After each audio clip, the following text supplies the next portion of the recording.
So this is a review of the Triad lock. It's Cold Steel's idea of the back lock, kind of the brainchild of Andrew Demko. He's their designer. It's a back lock that has an extra pin in here, which supposedly makes it much stronger than any other back lock. But we have problems with almost all of the knives that have them. This one's actually doing okay with it, but it's not getting carried. This one's been carried for 7 years. This one's been carried for 5 years. This one was the first one that little brother got. He carried it for 5 years. It started malfunctioning. He stopped using it, and Dad has still been carrying this one for 7 years now. This one is still brand new, but there's other problems with it with the pocket clip where it can't really be carried, so it's not really getting torture tested. But the problem with... Here's the problem with the Rajah 2. The Rajah 2, yeah. This has been my dream knife, my favorite knife. Paid $100 for it and have loved it. And I love it too! Loved it right up until it started malfunctioning. I noticed it acting weird, and then one day when I used the pocket deployment, which is this piece here, the Demko thumb plate, and the Demko thumb plate, and opened it, I heard a loud click, and when I pulled it up in my hand, it was closed. And right now, we'll roll in a slow motion video showing you what that looks like, because it malfunctions about once out of every 20 to 30 times you open it. I think it's really just in how you do it, and you just can only replicate it because you're a human once in every 30 times. Because if you're going to get into self-defense encounter... That sound, I know the sound of that knife opening. It does not sound normal. It did it! Yep. It did not lock. It went all the way open and did not lock. It just bounced off and closed. Let's see if it even doesn't lock now. Nope, now it locks.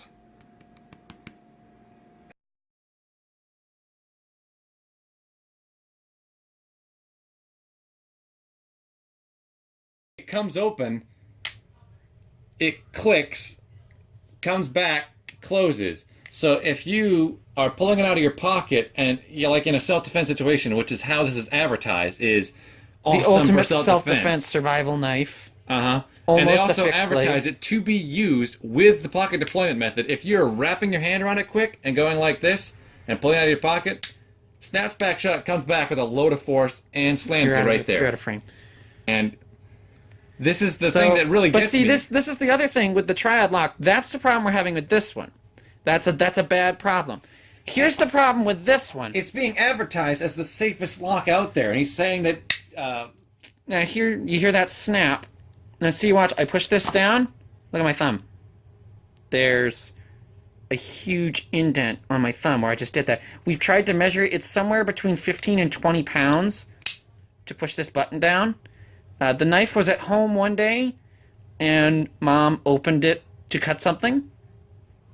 It was still open when we got home because they could not close the knife because none of us men were home to push the button and close the knife.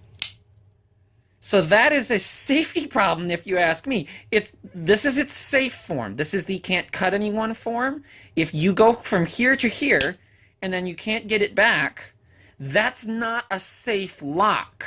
That's dangerous. It's like losing the sheath when you take it out of a sheath knife out of its thing.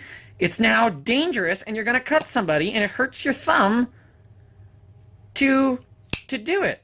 And another problem is that they're inconsistent, because this one's perfect. This is the newest one. And this one's absolutely perfect, and it's very easy to do. This one's flawless, but these two have problems. It's almost like they make it way too strong, and it wears it out early. You can see if we can get a picture of it. Where is it? Right. Lynn Thompson. Right in there, if I can get the camera to focus. You can see there's some strange wear patterns. You see how there's a chunk missing on that side over there?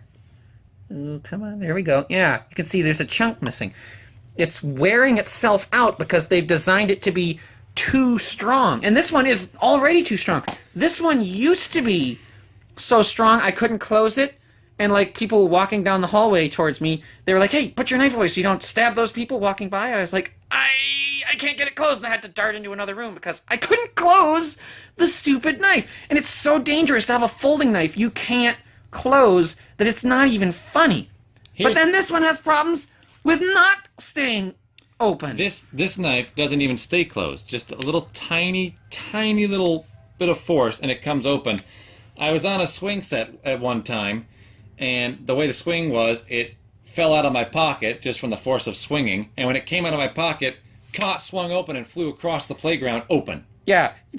Very dangerous. Thankfully, no one else was on the playground, and thank goodness there was only one kid who didn't even know what happened, and he was not in danger's way, because if some mom had seen this flip out of my little brother's pocket, go flying across the playground and go doing into the dirt, we would have been in trouble. To say the least. Look at it. This is a ridiculous. I love this knife, but Cold Steel has their, I call them propaganda videos, like German or Russian propaganda, because they claim that this lock is so tough, and it's like their whole company is built on the Triad lock. It is no better than any other back lock. Watch the video and love it, but do as we say, not as we do, is what they say. They show you the video and they want you to think it's so cool, but if you do any of the things that they do in that video, like chopping through doors or using it as a hammer, it voids the warranty. If you say, well, it's malfunctioning, send it back. This one's sent back twice, and it keeps coming back like this. This is within Cold Steel's specifications.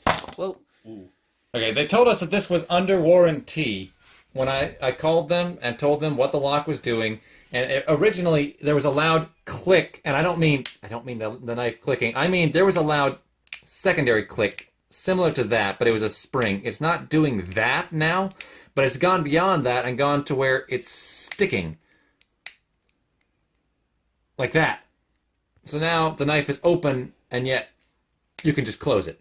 And I sent it in once, and I sent it in a second time, because they didn't fix the issue, and then finally I sent it in a third time when it started doing this, and I told them that it was not locking and it was flipping shut, and I told them that it probably had worn components or whatever, and I told them, if I have to pay for the components, I will, but I need new components.